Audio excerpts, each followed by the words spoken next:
მას შემდეგ, რაც ფილმის დინების საწინააღმდეგოდ პირველი ნაწილი ეთერში გავიდა, ჩვენ დაგვიკავშირდა ძალიან ბევრი ადამიანი და სურვილი გამოთქვა, რომ საქართველოს პირველი პრეზიდენტის, ზვიად გამსახურდიას სიცოცხლის ბოლო დღეების შესახებ ინფორმაცია მოეწოდებინა. ჩვენ თითქმის ყველა ამ ადამიანთან ჩავწერეთ ინტერვიუ და საკმაოდ ღირებული ინფორმაციაც მივიღეთ. თუმცა ამ ეტაპზე გასაგები მიზეზების გამო, ანუ ზვიად გამსახურდიას გარდაცვალების შესახებ ოფიციალური გამოძიების დაწყებამდე, მათი უმეტესობა ამჯობინებს, რომ ვინაობა ანონიმურად დარჩეს. თუმცა იმათ ინტერვიუებს, ვისაც არ შეეშინდა, თქვენ დღეს ფილმში ნახავთ. და კიდევ ერთი. ჩვენ მოვიპოვეთ ბადრი ზარანდიას, პარტიზანული დაჯგუფების ერთ-ერთი ლიდერის დღიური, რომლის შედეგადაც ძალიან ბევრ და ბურუსით მოცულ საქმეს ფარდა აეხადა.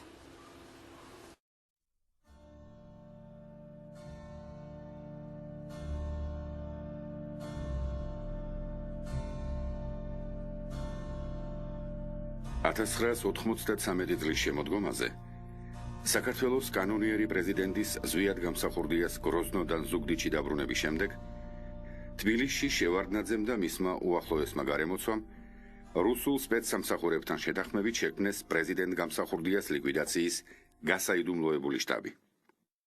ედუარდ შევარდნაძე, სახელმწიფო საბჭოს თავმჯდომარე, შემდგომში ეგრეთ წოდებული სახელმწიფოს მეთაური. ნუგზარ საჯაია, შევარდნაძის თანამებრძოლი და მრჩეველი სტრატეგიული დაგეგმარების დარგში.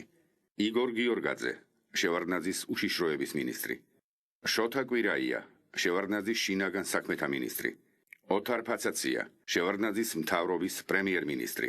ავთანდილ მარგიანი, შევარდნაძის მთავრობის ვიცე-პრემიერი.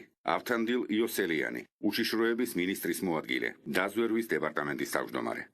შევარდნაძეს და მის უკანონო ხელისუფლებას საერთაშორისო თანამეგობრობის მხრიდან სრული და საბოლოო აღიარება სჭირდებოდათ, რასაც ხელს უშლიდა ცოცხალი ზვიად გამსახურდიას ფაქტორი. საქართველოს კანონიერი პრეზიდენტის როგორც პირდაპირი და აშკარა მკვლელობა, ისე დაპატიმრება ხელს შეუშლიდა მათი სრული ლეგიტიმაციის პროცესს. ამიტომ მკვლელობა უნდა ყოფილიყო შენიღბული უბედური შემთხვევით ან თვითმკვლელობით. ამ მიზნის განსახორციელებლად ზუგდიდში შევარდნაძის შტაბმა ჩამოაყალიბა საგანგებო ოპერატიული ჯგუფი გენერალ გულუას ხელმძღვანელობით. გია გულუა, გენერალი, შევარდნაძის ძალოვანი სტრუქტურის მაღალჩინოსანი. მოკლეს თბილისში საკუთარ სახლთან 1994 წელს. 22 ნოემბერი, მუჟავა, ბადრი ზარანდიას ბანაკი.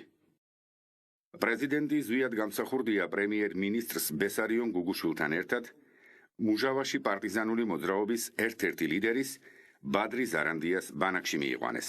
დაცვა მაშინ არავინ არ იყო აქ, მარტო ბესარიონი და ზვიადი ნახე და ქალი იყო აქ, რომელიც პურს აწყობდა ამ დღის მეორე ნახევარში ბადრი მოვიდა ზარანდია. ბადრის აი აქ ქონდა ამ ადგილას კრაუტი, ისიც ორ სართულიანი საწოლები იყო მაშინ და რაღაცნაირად ისე მოხდა რომ დღის ბოლომდე დავში მე აქ ზვიად. ეჭვი ქონდა ბადრისგან რო არ შემხდარიყო, ესე იგი ფახვრაში არ ვიცი ის ვინ იყო, როგორ იყო, რაღაც შეკრება იყო და ზვიად თვითია არ წახვიდეო ბადრის. 23 ნოემბერს მუჟავასთან ახლოს სოფელ ჩვინარეში გენერალ გია გულუას ორგანიზებით გაიმართა საიდუმლო შეხვედრა. როდესაც პრეზიდენტი გამსახურდია იმყოფებოდა მუჟავაში, იქვე მუჟავასთან ახლოს მუჟავაშივე, ოღონდ პრეზიდენტის სამყოფელთან ოდნავ-მოშორებით, გია გულუა აგროვებს ჩვენს ეგრეთ წოდებულ მეომრებს, რომლებიც ერთ დროს ჩვენ მხარეზე იბრძოდნენ, 7 კაცს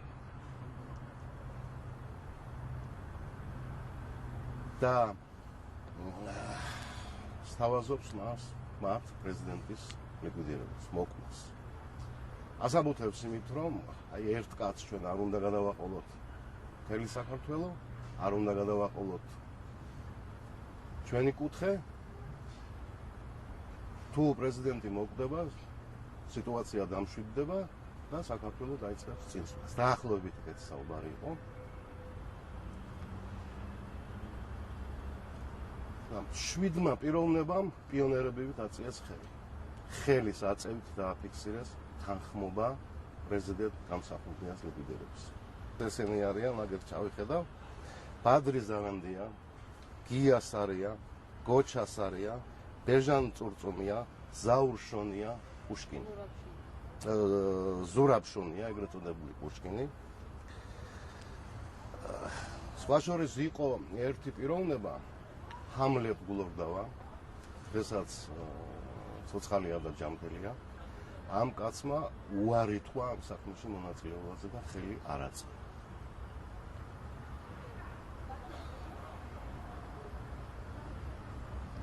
არ ვიცი ახლა დაადასტურებს, არ დაადასტურებს, მაგრამ მე ვიცი, რომ ეს ასე იყო. შეკრება ასეთი, ან მუჟავაში ამ ზუგდიდში თუ იყო, სადაც გადაწყდა ხელის აწევით, რომ ისტორია იმასაც ვიწყი. ბადრის იყო, ეს იყო მუჟავა მასში. იქ ერთ კაცის სახში ზუგდიდში და არა მისმე პირველად მე ვიცი ნაღზგეული პირველად იქ მასში ოჩვინარეში აქ ზიან ბიჭები ერთი ახლა ცოცხლებია 1 2 3 4 5 ეს ეროვნული ხალხი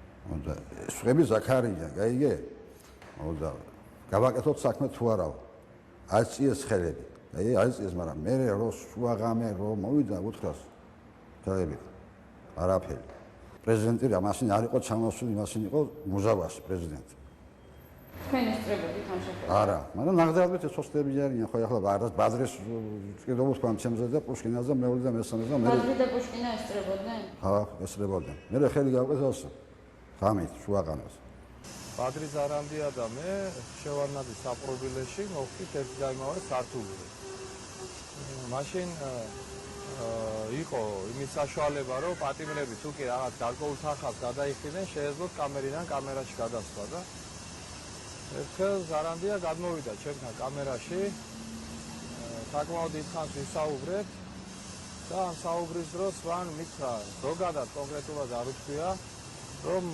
ხელისუფლება მასთან იყო გასული იმ პერიოდში, როდესაც გამსახურდია იმალებოდა სამეგრელოს ტყეებში და ითხოვდა ზარანდიასგან მის გადაცემას.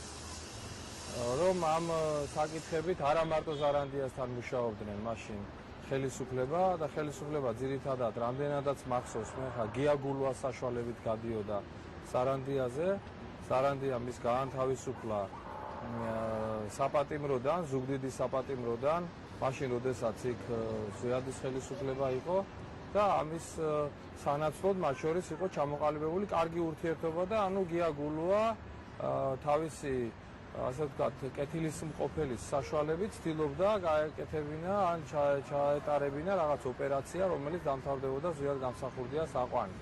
ბადრი ზარანდია, ზუგდიდის მკვიდრი, საკომენდანტო ასეულის ხელმძღვანელი, პარტიზანული მოძრაობის ერთ-ერთი ხელმძღვანელი, იბერიულ-კავკასიური მოძრაობის ერთ-ერთი ლიდერი. ზარანდია ზუგდიდში მოკლეს 2003 წელს. ზურაბ შონია, მეტსახელად პუშკინა, ბადრი ზარანდიას ჯგუფის წევრი. მოკლეს გოჩა ესებუას დაკრძალვისას 1998 წელს. ძმები გია და გოჩა სარიები, ბადრი ზარანდიას საკომენდანტო ასეულის წევრები, გენერალ გია გულუას ახლო ნათესავები. ამჟამად გია და გოჩა სარიები პატიმრობაში იმყოფებიან ნარკოტიკების გასაღების ბრალდებით. ბეჟან წურწუმია, ბადრი ზარანდიას მოადგილე საკომენდანტო ასეულში, იბერიულ-კავკასიური მოძრაობის წევრი. ზვიად გამსახურდიას გარდაცვალების შემდეგ ბეჟან წურწუმია რუსეთში ცხოვრობს. პრეზიდენტის მკვლელობა, გეგმა პირველი. უბედური შემთხვევა. ბადრიმ პუშკინას ანიშნა, რომ ეს საქმე არ უნდა გაკეთდეს თუ ყველას ვინც ჩვენებს თავის საზმოს გაიგე? იმათად კიდევ ეძინათ გაიგე, მაგრამ ეხლა ხო იცი ეგ ვარიანტი ამაშინ კაცი ვერ დაიძინებს. და ყველა ოფისდა. და შეხედეს ერთმანეთს, ეხლა შენ გინდა ამის გაკეთება დაპოსტენ ბადრი ხარ მე არ მინდა ხო? ეგრე ხო არ არის, ხო? ბადრიმ ასე გავკეთა. ანუ რა გადაწყდა იმ შეხედვით? პრეზიდენტი უნდა მოკვდეს? თუ რა? თუმცა გულვა აკეთებდა ეგ ვარიანტს. ვერტალიოც მომიყვანთო. და წავაო იმაში ჩეჩნეთში. პრეზიდენტსაც უთხრეს მაგ. და ჩაიქნია პრეზიდენტ როგორ და ხელისაწევა რა შეჭირდებოდა ვერტალიოტი თავს? ის მერე. ხელი რაზე აწიეს ეს? რატო უნდა ეს განადგურდესო? გამიგე ხარ ასე. არა, ფორმალ ამას არ ამბობს და ხომ ხო? ანუ პრეზიდენტის განადგურებაზე აიწია იქ ხელი. აიწია. მერე ხო გითხარი რა ვარიანტი იყო. ეს ხალხი იყო ბადრი ზარანდიას დაჯგუფების წევრები? არა. თუ არა. გარედან შემოსული პროსტო იარაღი ეკავათ მაგას. ანუ გულუასთან დაახლოებული ადამიანები იყვნენ, ხო? ალბათ. ხდებოდა როგორ გამოვიდოდა მე. ხო, მე ვიცი მათი გვარები. შენ იცი და თუ იცი უნდა იცოდე. ის მის კარიერა ასეულება იცი ბადრის მერე შენ ამას ნუ გააკეთებო. ხო იციო ბერბო წასვლის. ახარაძე. ხალი ეუბნება თავისი ბადრის. ანუ მეუღლემაც იცოდა. მეუღლემაც იცოდა. ის ცოტა ის ყველაფერი გაიგონა ზევიდან ის სახში იყვნენ ზევით იყო და ყველაფერი გაიგონა და წიროდა თორბო და უთხრა. ამას ნუ გააკეთებო. ეხლა მე ტელევიზიაზე დრო რო თქვა ზეგ რამდენი რამე იქნება ის ზევიდან მოდის ეს ყველაფერი ხო იცი ახლა მე ვიცი ნამდვილად მაგრამ ზევიდან მოდის დაკლადი იქ ექნება დღეს ზევიდან გამიგეც მორალ რაზგე პროსტო ასაც არ მინდოდა თუ გაინტერესებდა შენ გეტყოდი მარტო და თუ საჭირო გახდებოდა მე ნამდვილად კინოსფერს მაგას მე ღიად ვიტყოდი ყველაფერი ო გახდება ეს უნდა ჯერ უნდა არ გავიდეს ეთერში თუ გავიდა ეს დღეს რანაირად წამოიდინე ყოფილიყო რა დაცვის უფროსი იყო გვარი და მოვიდა მარგველიანი ხო და გოგოშვილი მე სამი ბიჭი იყო ახალგაზრდა ბიჭები იყვნენ და ცუდად იყო რა პრეზიდენტი ცუდ მდგომარეობაში იყო და ჩვენ რა ვიცი ვილაპარაკეთ ცოტა ხანი ვიჭიქით და პრეზიდენტის გადაყვანა გვინდა და ჩეჩნეთში შევდავაზეთ ყველანაირი ფეხით იქნება, ცხენით იქნება, ვერტფრენით იქნება თუ რამე, ნუ დაგვეხმარებოდა ერთი კაცი იყო, ცონებული რა არის დასამალი გიაგულო. ნუ გაგვეშვა რა პრეზიდენტი აქედან. მაგრამ პრეზიდენტი დაფიქრდა რა ვიცი, გოგოშვილი წინააღმდეგი იყო ამის. ნუ არ გვენდობოდა ალბათ იმიტომ. მეტი რა ის იყო და პრეზიდენტმა თქვა ასე ცოტა უფრო მეტი იფიქრეთო ბიჭებო, ჩემ მასეო და მოთხარი ბატონ პრეზიდენტ პირადად ასე როგორც თქვენ ზეღარ ჩემთან ერთად ლაპარაკობდი მასა. ორი კაცი გამოყვებით ჩვენ მეგობარი ბიჭი იყო კიდევ და ჩაგიყვანთ ჩეჩნეთში. ყველაფერი ის იყო რა ნორმალურ მდგომარეობაში, ახლა თავის მოსაკლავად ხო ვერ წავიდოდით იქ და გვეხმარებოდა კაცი, რო გვეხმარებოდა, რა ვიცი, არ დაგვიჯერა. ფრაგმენტი ბადრი ზარანდიას დღიურიდან. ამ პერიოდში ჩვენთან ამოვიდნენ თანამებრძოლები სარიები, წურწუმია და ხარებავა, რასაც მოხდა გენერალ გიაგულუას ამოსვლა მუჟავაში. მასთან ერთად იყო გელა დადიანი. ფრაგმენტი ბადრი ზარანდიას დღიურიდან. მთაში ამოვიდნენ ბესო იზორია, გია ჭანია, ძმები სარიები, ბესო ხარებავა და ბეჟან წურწუმია. ამათ ყველას საშვები ჰქონდათ. მე და ზურაბშონიამ, ანუ პუშკინამ, ბატონ ზვიათთან შეხვედრაზე წავიყვანეთ ბესო ხარებავა, გოჩა სარია და ბესო იზორია. საუბრისას პრეზიდენტმა მოისმინა რა მათი ნათქვამი, გადაწყვიტა ჩაბარებოდა ზუგდიდის მილიციის განყოფილებას. გამორიცხული. ეგერ გოჩა ცოცხალი კაცია. გოჩავინა. სარია. სის ახლა ეს ბიჭი, მაგრამ ცოცხალი კაცი ეგერ არის რა უთხარი. თაჟე პრეზიდენტი ისიც უთხარი, ბატონო პრეზიდენტო, ავდექი და ჩვენ უკვე მოფიქრებული გვაქვს. თქვენი წაყვანის ყველა შანსი და ათი თქვენც იფიქრეთ მეთქი, ნაგდად ამას დამცინოდნენ პრეზიდენტს როგორ უთხრაო ეს ასეო და თავისუფლად, ნუ. და გულუა მიცოდა ეს ყველა გზა რაც თქვენ მოფიქრებული გქონდა. კუჩერეს გულუად მინდოდა ამის გადაყვანა. გვეხმარებოდა რა ის კაცი. მეტი არავინ არ იცოდა ეს. მეტი არავინ არ იყო აზე, რომ დაგვეხმარებოდა ეს კაცი. მაშინ ჩვენს უნდა მომგდარიყავით, მაშინ ჩვენს განწირული ვიყავით, როგორც პრეზიდენტი, ადამიანი. კუკურიმ გაგვიგეთა ეს საშვი. ჩერეს გიაგულუა გაგვიგეთა კუკურიმ. რომ გვემოძრავა რა ქალაქში, просто ჩვენ ამის იმედი გქონდა, რომ თავისუფლად ვივლიდით ქალაქში და მეტი არაფერი. მეტი არაფრის ჩემი ახლა სხვას რა ვიცი გულში რა აქვს, მაგრამ ჩემი აზრი და ჩემი იმით თავისუფალი გადაადგილების გამო რომ ახლა გიამის გაგვიკეთა დახმარების მიზნით ბადრი და ისინიც ან იმათთან რომ კავშირი ქონოდა გია გულუამ პრეზიდენტის ვერტფრენით განადგურების გეგმის შესასრულებლად ეგრეთ წოდებული ეროვნული მეომრების გადაბირებაზე იმუშავა. მათი ერთი ნაწილი უშუალოდ გულუას ბრძანებებს ასრულებდა. მეორე ნაწილი იბერიულ-კავკასიური მოძრაობის წევრები იყვნენ და ამ პარტიის თავმჯდომარეს მერაბ ჩუხუას ემორჩილებოდნენ. მერაბ ჩუხუა პრეზიდენტ გამსახურდიას ერთ-ერთი რწმუნებული. 1992 წლიდან პრეზიდენტის საინფორმაციო სამსახურის უფროსი. იბერიულ-კავკასიური მოძრაობის თავმჯდომარე. დავაკეთეთ ის რომ ბადრი ზარანდია მოხსენ საკომიტეტო იმიდან და განმომისვით რომ დავაწიანებოთ და შევიყვანე ეს დაზრუნების ოპერაცია სამსახურში ჯამბულ ბოკუშავას მოადგილედ გავუშვი მაგრამ იქიდან ვერაფრით ვერ გამოვიყვანე იმ ჯგუფიდან მაშინ იძულებული გავხდი ვინმე ისეთი ხალხი ავტორიტეტიანი ხალხი ჩამესვა შიგნით რომ თვითონ გააკონტროლებდა ისაც შეეძლო ამის დაყვანა ხელს ამ რომ გაეკონტროლებიათ რეალ დასასრულს. და თვითონ ბადრისას მიეცა რჩევები, რომ ის არ იყო დასაკეთებელი, ეს იყო დასაკეთებელი. და ასეთი მაგ იყო ერთი ხანშესაცული კაცი, გაჩიბერაძე. და კოკოსაზარზე დავიცი ხა ამ ის არის მაგის სახელი. და მეორე იყო, როცა ვერ აკეთებდა ეს, მაშინ მერაბის თქო. მერაბ იქნებ შენ ჩუხუას. იქნებ შენ იმას ხნა რა ეს დაიმეფა დაიმორჩილებდა რაღაც ისამ კიო თქვა რაღაც თავის ის კავკასიური ვერული რაღაც პარტია ჰქონდა მერაბის და იქ შეიყვანა იმ პარტიაში რაღაც ლიდერობა რაღაცეები და ნუ ამით აკონტროლებდა რა მერაბ ვინდამე შეიყვანა აი წინა ის ასეული ახლა ბასალას ბაზრი იყო იქ ასეულიც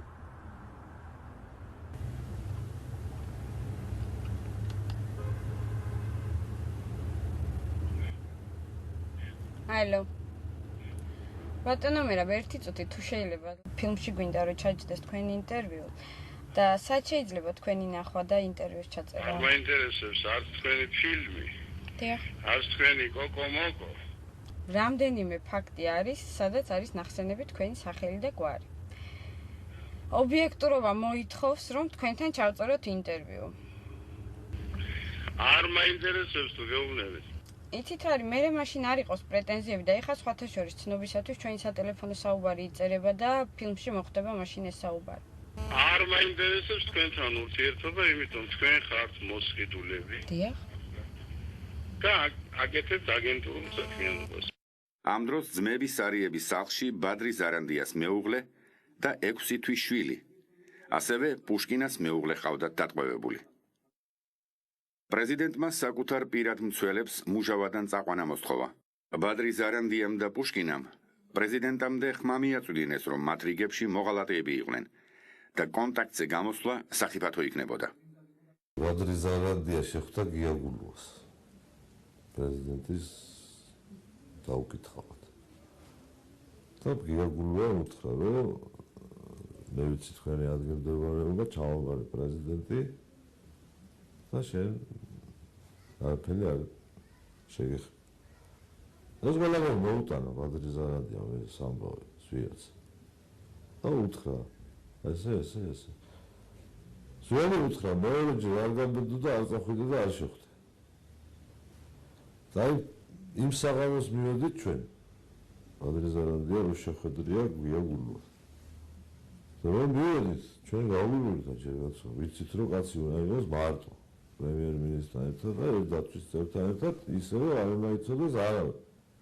დაცვის გარდა და ზურაგუჩუას გარდა. რომ მივედით და მივიყვანე სამხეობაში, ეს ამდენი ხალხი რომ დავინახე. ეს კი ახტება. გავიყვანე მე ეს ერთ-ერთი და ჩვენი დაცვის წევრი, ვინც წამოყვა მაშინ ზვიაც. ბიჭო, რა ხდება და თხარ როგორ მოხდით, ვინ მოგიყვანა, თხარ რა გინდა. ესე იყო, ალბათ რომ ჩამოვიყვანესო, წალეჯიხელებო იმ სახში, რომ უნდა ისულიყავ სადაც პრეზიდენტი დაგვეტოვებია და ჩვენ გარშე. იქ ბადრი ზარანდია დაგვახვედრეს. ბადრი ზარანდია რომ დაინახავ მე პრეზიდენტი და ეს 10 კაცთან ერთად ყოფილა თავის ბიჭი. ვინა თუ არა, ჩემთან უნდა წაიყვანო, თქვია ზვიად აქ ხავარი მე დაგიცავ და ასე და ეს იყო რა წავაყევით აზრი არ ქონდა წინააღმდეგობას ერევადმა გავიყვანა გვერდზე და მე რობიზონი და ვაჟა ვიყავით ჭინჭარაული აქედან რომ ეს პადრის არანდიაზე თქვა გულუას ხვდებაო და რაღაცებს აიმუნებენო აწოფნეო და აქედან უნდა წავიდე ზვიად გამსახურდიამ მუჟავაში ვითარების გასაკონტროლებლად პირადი დაცვის 2 წევრი მაინც დატოვა. მე იქ 2 ბიჭი დავწოვეთ. თვითონ პრეზიდენტმა მისცა რომ დატოვე 2 ბიჭიო, რას მოიმოქმედებსო და მე 2 დღეში გადავიყვანთო და კაკრაზის ჯინჭარაული და გოგაძე დავწოვეთ და მე-13 დღეს გავაგზავნე კეგენაძე. ამა წამოსაყვანად გოგაძის და ჯინჭარაულის. პასუხი უთხრეს რომ თბილისში წავიდნენ. ვერ ნახავ და იმის მერე არც ვიცით გზა არც ყვალი საათ გოგობა იმ ჯინჯარაულის და იმ ეხა საქმე იმაშია რომ ისინი მუჟავაში ზვიადმა დატოვა ასე იგი დატოვა როგორ ეგრე უნდა ყოფილიყვნენ მოკავშირე ჩვენსა და ბადრის რაზმს შორის და მე დღეს ამოვიდა ბადრისგან კაცი და თქვა რომ ეგე მაგათ მოინდომესო ბძოლაო და წავიდენო ვიღაცამ ხმა მოუტანაო საიდანაც გაიგეს რომ იმერეთის ბატალიონიო ეგენი განწყობილი იყო ბძოლისთვის ესე სულ კმაყოფილებას გამოთქვავდა რომ ესე იგი გვინდა ბძოლა ასე არ გვინდა ესე განწყობილები იყვნენ ასე ხო და ცხენები აიყვანეს და არ დაგვიჯერეს და წავიდენო იმაშიო რა ქვია იმერეთის ბატალიონის საძებნელად. სიამბილეში ამათ პრეზიდენტის ბრძანება იმას აქნეს დაარღვიეს. გასაგებია. მორჩილებიდან გამოვიდნენ. კლავენ პრეზიდენტის 2 დაცვის წევრის. ჯინჭარაულსა და გოგაძეს. მიზეზი რა არის? ამის მიზეზს მე ვხედავ რომ პრეზიდენტმა დატოვა ხალხი თავისი რომ გააკონტროლოს რაშია სიტუაცია. შეატყობიოს ყველა ნაბიჯი. უკვე დევნიან პრეზიდენტს, ხო? ამ დროს კლავენ პრეზიდენტის დაცვის წევრებს. აქ არის უშუალოდ პრეზიდენტის ზარანდია რომელიც საკომენდანტო ასამბლეის უფროსი იყო, მეთაური იყო და მისი მოადგილე იყო ბეჟან ზორწუნია. მე უშუალოდ გადმოცემით ვიცი რომ ახლა მე არ მინახია რო პირდაპირ გადმოცემით ვიცი რომ თვითონ შეასრულეს ეს. კიდევ ერთი ფრაგმენტი ბადრის ზარანდიას დღიურიდან. ჩემი ყოფილი თანამებრძოლები, ჩემი შვილის განადგურების მუქარით ჩემგან მოითხოვდნენ შემესრულებინა ბერბიჭაშვილის როლი. რის გამოც იძულებული გავხდი დამეწყო თამაში, სადაც მილიმეტრიანი შეცდომა უდრიდა 3 ოჯახის განადგურებას. მაგრამ მე და პუშკინამ მოვახერხეთ პრეზიდენტის გაფრთხილება, რომ არ შეგხვედროდა არც ჩვენ და არც ჩვენი სახელით გამოგზავნილ ნებისმიერ პიროვნებას. რის შემდეგ პრეზიდენტი ჩვენთან კავშირზე არ გამოსულა. ქალაქ ზუგდიდში პრეზიდენტის განადგურების საკითხს უშუალოდ ხელმძღვანელობდა უშიშროების სამინისტროს დაქვემდებარებაში მყოფი სპეცრაზმი ალფას დაჯგუფების უფროსის მოადგილე პოლკოვნიკი ბასიკაშვილი, რომელსაც ჩემმა თანამებრძოლებმა შემახვედრეს ქალაქ ზუგდიდის ტაქსოპარკის ტერიტორიაზე, სადაც მაშინ ალფას დაჯგუფება იყო დისლოცირებული. პოლკოვნიკ ბასიკაშვილის თქმით, პრეზიდენტის მკვლელი აუცილებლად ზვიადისტი უნდა ყოფილიყო. ამასთანავე პრეზიდენტის ფიზიკურად განადგურების შემდეგ მის სხეულს წაიღებდნენ კახეთის რეგიონში, რითიც კვალი უნდა წაშლილიყო. მე მეძლეოდა 1 მილიონი ამერიკული დოლარი და ამასთანავე საზღვარგარეთ გასვლის უფლება. მისი მხრიდან ჩემს მიმართ მუქარას ადგილი არ ჰქონია, რადგან მუქარას თვითონ ჩემი ყოფილი თანამებრძოლები ახორციელებდნენ. ჩემი მხრიდან შეკითხვაზე თუ ვისი ბრძანება უნდა შემესრულებინა, ბასიკაშვილის მხრიდან პასუხი იყო ასეთი: საქართველოში პირველი კაცის. მაგრამ ბადრის ზარანდიასგან ვერც ოჯახის განადგურების მუქარით, ვერც ფულით და ვერც თავიანთი ზღაპრებით ვერ შეძლეს გამოეძერწათ ბერბიჭაშვილი. თორემ ზვიად გამსახურდია მათი გაანგარიშებით უნდა მომკვდარიყო 1993 წლის დეკემბრის 1 რიცხვებში. ბადრის ზარანდიას დღიურის ამ მონაკვეთიდან ჩანს, რომ შოთა კვირაიას და იგორ გიორგაძის უწყებები დასავლეთ საქართველოში ზვიად გამსახურდიას ლიკვიდაციისათვის ერთი და იგივე ჯგუფზე მუშაობდნენ. თუმცა საბოლოოდ ეგრეთ წოდებული ეროვნული მეომრები გია გულუას დაქვემდებარებაში აღმოჩნდნენ. მე მარტო ის ვიცოდი, რომ უშიშროების ჯარს უნდა და ლიკვიდაცია გაიგეთებინა პრეზიდენტისთვის. ეს ნამდვილად ვიცი.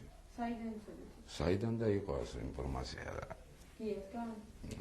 ალბათ მეტი ხო გითხარით, გიასგან იყო ეს ინფორმაცია. ტაქსოპარკის უბანში აგერ ჩვენთან იდგა უშიშროების ჯარი. უშიშროების ჯარი და მაშინ ჩვენ მუჟავადან რომ მოვდიოდით, წაიყვანეს იმათმა გოჩა სარია. ჩააჯინეს ბეტელში წაიყვანეს და არც ვიცოდით სად მიყავდათ სად არა და მე გიას დაუკავშირდი და თბილისში წავყვანია და ჩერეს გია გამოუშვეს აქეთ. დაეხმარა რა როგორც ასე. გულუას გეგმა მუჟავაში ჩავარდა. პრეზიდენტი მიხვდა, რომ მუჟავაში მას საფრთხე ემუქრებოდა და ადგილის შეცვლა მოითხოვა. პრეზიდენტის მკვლელობა, გეგმა 2. თვითმკვლელობა. საქართველოს ეს ორი ჯგუფი ეძებდა. შინაგან საქმეთა სამინისტრო და უშიშროების სამინისტრო და რუსები ახლა რას აკეთებდნენ, მაგრამ ერთმანეთს, ხო იცი? ერთი თვის განმავლობაში პრეზიდენტი და მისი გარემოცვა იძულებული იყო თავშესაფარი რამდენჯერმე შეეცვალა. სოფელ ჩქვალერში, ლიაში, ობუჩში და ჯაღრაში მდევარი მათ ფეხთაფეხ მისდევდა. ჯაღრაში ანზორ მებონიას სახლში მდევარმა დაზვერვის მიზნით გია სარია და ბესო ხარებავა მიაგზავნა. ჩვენ ვიყავით გიას ბაბუას ხორობს იქ ჯაღრაში. ხო და თეთრი 6-იანი ყავდა მაშინ ჩვენ ყავდა თეთრი 6-იანი და ბაბუა, გიას იმ ჯაღრაში სარია, გია სარია. ხო და იქიდან ავედი, ერთ ოჯახში მივედი. არაყი მინდოდა მეყიდა და ავედი, ვიყიდე არაყი, წამოვედი აქეთ და ჩვეულებრივ თავლია ყველაფერი. მე ასე გაბაზდა და ასე წავიდა ლაპარაკი, ვითომ ბესო და გიას სახიაო ბეტერი დამოვიდნენ პრეზიდენტის მოსაკლავად. ეს უკვე პრეზიდენტი მაშინ ჯაღრაში იყო? არც ვიცი და მე რო გავიგე, ყოფილა იქ. სუსტად იმ სახლში ყოფილა, ასე არაყი ავიღე, ხო? ხო და რაზე მოხდა მის თანათქმა და რაზე არა. ნახდა ბეტერი და იმით. ანზორ მებონიას სახლში იყავით? ანზორი ქვია მე მგონი იმას, არ ვიცი. დაბალი სახლია. ხო, ასული ვიყავი ჟიგულით. თეთრი მარგის 6-იანი. და ბაბუას არ ქონდა არა, იმასთან არა, რო ყოფილიყო ახლა თქვენ ფიქრობთ რომ ეს სპეციალურად რაღაცა ედის, არა, რო ყოფილიყო დასალევი, კანიშნა არ ავიდოდით რაღაც. მე მარტო თქვენ და გია იყავით მაშინ? მე ავედი, მე მარტო. არა, ჯაღრაში გეკითხები. ჯაღრაში ხო გია და მე ვიყავი სოფელში. 22 დეკემბერი, სოფელი ჯიხაშკარი. ჯონსონ კვარაცხელიას სახლი. პრეზიდენტი გამსახურდია პრემიერ-მინისტრთან და პირადი დაცვის 4 წევრთან ერთად ჯიხაშკარის დაჯგუფებამ, რომელიც ჯაღრაში წალენჯიხელებს ჩაენაცვლა, ჯონსონ კვარაცხელიას სახლში მიიყვანა. ჯიხაშკარის დაჯგუფების ორივე ხელმძღვანელი, ვახტანგ ზარანდია და გუჯუჯი ებრალიძე 24 დეკემბერს ზუგდიდში დააპატიმრეს. პრეზიდენტის დაცვა მათ მერაბ ჩუხუას მამას და ბიძას, ზაურ და ანატოლი ჩუხუებს დაავალეს. 28 დეკემბერი, სოფელი ჯიხაშკარი. ზაურ და ანატოლი ჩუხუებმა პრეზიდენტი, პრემიერ-მინისტრი და პირადი დაცვის 2 წევრი ჯიხაშკარიდან სოფელ ძველ ხიბულაში კარლო ღურცკაიას სახლში გადაიყვანეს. დაცვის წევრები ზაზა ბურჯანაძე და გოჩა კეკენაძე ჯიხაშკარში დატოვეს. მე არ ვიცოდი ბაგონი ზიადიეო. არიანო დეპუტატები 4 კაცი და შემინახეთ 4 კაცი ისე 4. ჩუხუები. მე ბაგონი მე ვთხარ. თქვენ ჩუხუებმა გითხრეს რომ უნდა მოიყვანოთ დეპუტატები, ხო? დიახ. პარლამენტარები. რამდენ კაცი იყო? 4 კაცი. ეგ თვითონ გითხრეს რომ 4 კაცი უნდა მოიყვანოთ, თუ თქვენ უთხარით რომ 4 კაცი მეტი არ შემეძლია. 4 კაცი არის და 4 კაცი მოიყვანოთ და მე ვხარი, იგავრო მოიყვანეთ და ვხარი და თქვენ ისე დავხარი მე გარეთ. როდის ხო ხედავ რა სიახლოვე მეთქი. უთხარია იმას მას მიზეს მეთქი ბიჭო რა მეფრად. ის 2 კაცი დაგჭა, იმიტომ რომ 3 შეუთანხმე და 4 მოიყვანე, ხო? და ისედაც იმანქანაში ვერ ჩაეტოვდა მაშინ იმ გამოს. 4 მითხრეს მე რაღაც მოვანთო და კი ბატონო მე ვხარი 4 კი არა ეს. ექვსი რო ეთქვა ისე მივედი. ციხეს აი დიდი ხეროჩას სადღაც მაგ ადგილას შეკვდა აზორ ბებონი. გავიხარდა ახლა ვიფიქრეთ რომ რატო ზვიათავი წავუყაროს თან ვიცნობდით ახლა მაგასთან ცხოვრობდით ერთი 10 დღე ჯაღრაში. და ჯაღრიდან გადმოვედით ჯოსოთ. და გადავკვეცდეთ, მოვიკითხეთ. და გვეუბნება ესეთ რაღაცას, რომ იმათმა თქვენ დაგტოვეს, წადით ახლა თქვენ სახლებში, ჩაგაცილებთ მე სენაკამდე, აჯექით მატარებელზე და წადით სახლებში. ესეთი შეთავაზება იყო მებორიას მხრიდან. ნუ მეუთხარი არ არსებობს, ესეთი რაღაცა გამორიცხულია, რომ წავიდეს სენაკში, იმიტომ რომ ველოდები პრეზიდენტს უნდა გაუმიგზავნოს ვიღაც პიროვნება რომ გადავიდე, ხო? მე კატეგორიული უარი უთხარი. კარგად იყავი, დავემშვიდობე, ავტრიალდით ისე ვიმგზიდათ, მოვედით ისე ჯონსონის სახლში. ხო, იარაღებიო ჩამაბარეთო, მე მექნებაო და თქვენ რო წადითო რა. ეს იყო მაგის შემოთავაზება. და მე სად ნახეთ ეს კაცი? მე ჩვენ რო გადაგვიყვანეს უკვე ბატონის ზვიადი უკვე გარდაცვლილი იყო და იმ სახლში დაგვხვდა ეს აზორ ბებონი. და მაშინ მოგვივიდა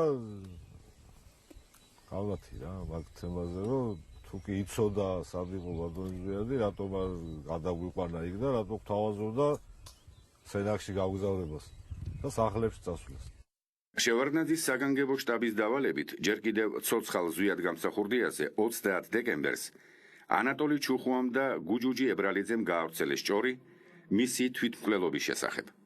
ვინ გითხრათ კონკრეტულად რომ მოიკლა თავიო თუ შეიძლება ეს პიროვნება მითხრა? აი ეს თქვა დაცვის უფროსმა რობიზონმა გითხრათ? და რობიზონი და მე მგონი ბაჩუგი ხვია კიდე მეორე თმა ხუთი მაღალი. აი ამათ თქვენი ჭირიმე რა, აი ძალიან გთხოვთ გაიხსენეთ რა. 31 ახალი წლის დღე იყო ეს. ახალი წელი მოდიოდა თუ ერთი დღით ადრე იყო, აი თუ შეიძლება ერთი დღით ადრე იყო. და სად გითხრეს ეს მაშინ თუ შეიძლება? სად ჩემ სახლში. თქვენ სახლში მოვიდნენ, აქ მოვიდნენ? აქ მოვიდნენ და მე მაცნობეს ხამის 4 საათი იქნებოდა. ღამის 4 საათზე? ღამის 4 საათი იქნება 12 პირველი 2 3 ასე 4 ასეთი დრო იყო რომ მაცნობეს მე. პირველიდან 4 საათამდე. მიახლოებით. პირველიდან 4 საათამდე გაცნობეს? ასე მაცნობეს მე. და ესე იგი როგორ იყო რომ მე მაცნობეს დავიღუპეთ პრეზიდენტმა თავი მოიგო. ორნი იყვნენ, ორნი. საურის ძმა იყო. არა, მოიცოთ ახლა თქვით რომ ბაჩუკი რობიზონმა არა, ის არ მოსვლიდა ჩემთან იმ საღამოს. მე მაცნობა ჩუხუა. ზაურმა? არა, ანატოლი? ანატოლი. მოვიდა ჩემთან და მე დავიღუპეთ ასე არისო საქმე. რა ვქნათ არ ვიცი. საერთოდ როგორ არის რომ ღამდება ხო 30 შემდეგ უკვე ახალი დღეა. გაი თვითფრინავით რომ ვიფრინავთ ამას ითვალისწინებენ რომ აი 12-ის მერე უკვე ახალი დღეა. აი ამიტომ რომ სიმართლის თქმა რომ მიჭირს. ასე და უგვირდეთ გამოდის 30 რიცხვი. დილა იყო რომ მოვიდა გულიკოტი ბუა ჩემთან მოვიდა და მითხრა ასე პრეზიდენტმა თავი მოიკლავა და შეგვაყობინა ეს ამბავი. ვისგან გავიგეო? ვისგან და ჩუქუები მოვიდნენ ჩემთან და ჩუქუებმა მითხრა. ორივე ძმებიო თუ რომელიმე? არ ვიცი ახლა სახელი არ დაუსახელებია, მაგრამ ჩუქუები მოვიდნენ ჩემთან ასე პრეზიდენტს თავი აქ მოკლუიო და შეგვაყობინეს. ახალი წლის ღამე იყო? ახალი წლის ღამე არ იყო მაშინ. ეხლა არ ვიცი ზუსტად არ მახსოვს გეუბნები ერთი ალბათ. ორი დღე თუ რამ შეიძლება 28-27 რიცხვი იყო, ეხლა ზუსტად არ მახსოვს. ანუ მაშინ ესე ვთქვათ, აი მომავალ წელს ანუ მე რო გამოაცხადეს რომ ოფიციალურ თარიღად პრეზიდენტის გარდაცვალების 31 დეკემბრის ღამე. თქვენ მაშინ რა იფიქრეთ, კაცო? მე ხო უფრო ადრე ვიცოდი ეს ამბავი 31-ში როგორ? ეს იფიქრეთ? ეხლა ყველაფერი იმათზეა დამოკიდებული. ეხლა მე რაც ვიცოდი და რაც ეხლა იქ არ ვიყავი და შეიძლება 31 ეხლა როგორ იქნება და თუ წინასწარ მოვიდა ჩვენთან კაცი. ეხლა რატო გამოაცხადეს ეს მე არ ვიცი ეხლა ეს იმათი პრობლემაა და შებინდა კარგად და მე და რობიზონი წავედით გულიკო ტიბუას სახლში. იქ დარჩენილი ორი დაცვა იყო, მაშინ კვარაცხელიას სახლში. და ისინი უნდა წამოგვიყვანა აქ. თან ეს ამ ყველაფრის მე რეწახვედი? ხო. თან გულიკო იცოდა გუჯუჯის ისე რა ვიცი, სად იყო გუჯუჯი და სად არა, ამის ის ქონდა გუჯუჯი, იმას, რა ქვია, გულიკო. და მე უთხარი გულიკო ასეა საქმე, ასე მეთქი დავიღუპეთ ხალხი, მე უთხარი პრეზიდენტმა თავი მოიკლა მეთქი და უნდა ასწრებო მეთქი რამეფრად მას გუჩუა. ხო. კარგიო მითხრა და წამოვედით მე და რობიზონი და ის ორი დაცვა აქით. ეს უბედურება რომ მოხდა მაშინ თვითონ ის კარლო გავაგზავნე ჩხუებთან მე კარლოს ბიჭთან ერთად წავედი ზაზასთან და გოჩასთან ჯიხაშკარში კარლოს ბიჭთან ერთად წახვედით? ხო არა ის ანატოლი ჩუხუ ამბობს მე და რობიზონი წავედით. არა, რასო, რაფერ წავიდოდა რობიზონი და ანატოლი ერთად, როცა იმათმა არაფერი არ იცოდნენ და ორწყაია გავაგზავნე ამ ძმებთან და მე კარლოს ბიჭთან უბრალოდ მე გზა ხო არ ვიცოდი ახლა ის. და კარლოს ბიჭი მახდა და წავედით იმაში ჯიხაშკარში. და არ ვიცი 5 კილომეტრია თუ რაღაც ის ფეხით გავიარეთ მივადექით გულიკო ტიბუას ოჯახს სახლს და ტიბუას უთხარი წახვალ ჯონსონთან და ზაზას და გუჩას გამომყვანმეთქი რა ღურწკაიების სახლში პრეზიდენტის ყოფნის დროს ხიბულასთან ახლოს ის ჯგუფი დაბანაკდა რომელმაც გამსახურდიას მკვლელობაში მონაწილეობაზე თანხმობა გია გულუას ხელის აწევით დაუდასტურა გამოიარა იმ ხალხმა რომელმაც ხელი ასია პრეზიდენტის მკვლელობაზე ხელი მოაწერა რა თანხმობა დაუდო გია გულუას ამიტომ დაბანაკდნენ დაახლოებით 2 საათის სავალზე ხიბულიდან იმ სახლში სადაც პრეზიდენტი უკვე გარდაიცვალა ეს ხალხი უკვე ცნობილია ყველასათვის და ახალსოფელი წარქმის და ფუნიკულიორის და იქ ყველა ერთი მასზე არის რა ეს არის დაახლოებით ფეხით სავალზე 1 საათი ნახევარი 2 საათის ოჯახამდე სადაც პრეზიდენტი გარდაიცვალა ბოლო დღე და იქ ვინ მიიყვანა თუ რა მიიყვანა ეს ცნობილია 30 დეკემბერი 22 საათი ჩვენ მთხოვეთ ბესარიონ გუგუშვილს ამიდუმალებით მოცული ღამის შესახებ კიდევ ერთხელ დაწვრილებით მოეთხოვა რაზეც მან უარი განაცხადა. შეიძლება ჩემთვის აჯობდა რომ ეგრე მოქცეულიყავი. მაშინ თქვენ აქ არიჯდება, თქვენ აქ არიხსნებოთ ესულელი შეკითხვები არ გექნებოდათ. ამასთან ძალიან ჭკვიანურად მოიქცა. კაიგე? ისე აფსანზე მას გურამ ძალიან კარგი ქენი გენაცვალე რომ იმას ქენი რა ქვია ბევრი ის აიშორე თავიდან ჭკვიანი კაცი ხარ აფსანზე უნდა გაწირო ზვიადისთვის თავი როცა ზვიადიშვილები აწირავენ ზვიადისთვის კაი რა კარლო ღურწკაიას სახლში პრეზიდენტის გვერდით იმყოფებოდნენ პრემიერ-მინისტრი ბესარიონ გუგუშვილი დაცვის უფროსი რობინზონ მარგველანი პირადი მცველი ბაჩუკი გვანცელაძე აგრეთვე კარლო და ლუდმილა ღურწკაიები ვაჟიშვილთან ერთად პრეზიდენტთან ამ დროს სტუმრად იყო ზაურ ჩუხუა. ზვიად გამსახურდია მისგან ახალი სახლის მოძებნა და წალენჯიხის პრეფექტის ზურაბ გუჩუას მოყვანა მოითხოვა. პრეზიდენტმა თავის გარემოცვას დაავალა მომდევნო დღეს ახალ თავშესაფარში გადასვლის უზრუნველყოფა. 30 დეკემბერი, ღამის 12 საათი. 30 დეკემბერს ღამის 12 საათზე ღურწკაიების სახლთან, სადაც პრეზიდენტი გამსახურდია იმყოფებოდა, ადამიანთა ჯგუფის მოძრაობა დაფიქსირდა. ცნობისათვის, ამ ადამიანთა შორის არ იმყოფებოდნენ ბადრი ზარანდია და ზურაბ შონია, იგივე პუშკინა. ბოლოს სტუმარი ზაურ ჩუხუა ღურცკაიების სახლიდან ზუსტად ღამის 12 საათზე გამოვიდა. დაახლოებით 9 საათში კარლო ღურცკაიას სახლის მეორე სართულზე გასტროლის ხმა გაისმა.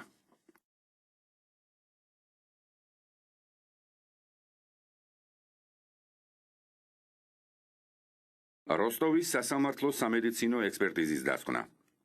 ზვიად კონსტანტინეცზე გამსახურდია. გარდაცვლილი 54 წლის ასაკში, 15 წლის წინ. ექსპერტები მივიდნენ შემდეგ დასკვნამდე. ფრაგმენტი მესამე პუნქტის A, B და E ქვეპუნქტებიდან. A ქვეპუნქტი. ხვრელოვანი მოტეხილობა მარჯვენა საფეთქლის ძვალში, დაზიანება პირველი. წარმოადგენს შემავალ ხვრელს, რასაც მოწმობს მისი მომრგვალებული ფორმა, სწორი კიდეები. შინაგანი ძვლოვანი ფირფიტის ცირკულარული ჩამონატეხისა და ნასროლის პროდუქტების ერთ-ერთი კომპონენტის, სურმის, იგივე სტიბიუმის არსებობა.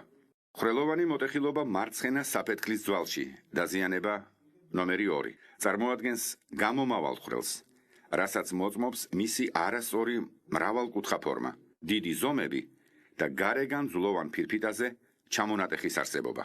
B ქვეპუნქტი. ნატყვიარი არხის მიმართულება, მარჯვნიდან მარცხნივ, რამდენადმე ზემოდან ქვემოთ და რამდენადმე წინიდან უკან, რაზედაც მიუთითებს შემავალი და გამომავალი ხვრელების ურთიერთმდებარეობა. E ქვეპუნქტი. თავის ქალაზე აღმოჩენილი ცეცხლნასროლი დაზიანება შესაძლოა მიყენებულია ახლო დისტანციიდან გასროლით. დენთის კვალი და ძვალზე დარჩენილი დამწვრობა მიანიშნებს იმაზე, რომ პრეზიდენტ გამსახურდიას თავის ქალაზე აღმოჩენილი ჭრილობა მიყენებული უნდა ყოფილიყო დაახლოებით 50 სანტიმეტრის, ანუ 9 მეტრის დისტანციიდან და არაუმეტეს 45%-იანი დაქანებით. სტეჩკინი, როგორც თავად თვითმხილველები ამბობენ, პრეზიდენტ გამსახურდიას გარდაცვალების შემდეგ ბუნკერზე ედო. ცნობისათვის, სტეჩკინი დატენილი მჭიდით დაახლოებით 2 კილოგრამს იწონის, ხოლო მისი სიგრძე 23 სანტიმეტრია. ასევე მნიშვნელოვანი ფაქტია, რომ დაკარგულია მკვლელობის იარაღი. არსად ჩანს ტყუის მასრა და გულა. ხელისუფლებისთვის ეს ფაქტები კარგახანია ცნობილია, თუმცა გამოძიება დღემდე არ დაწყებულა.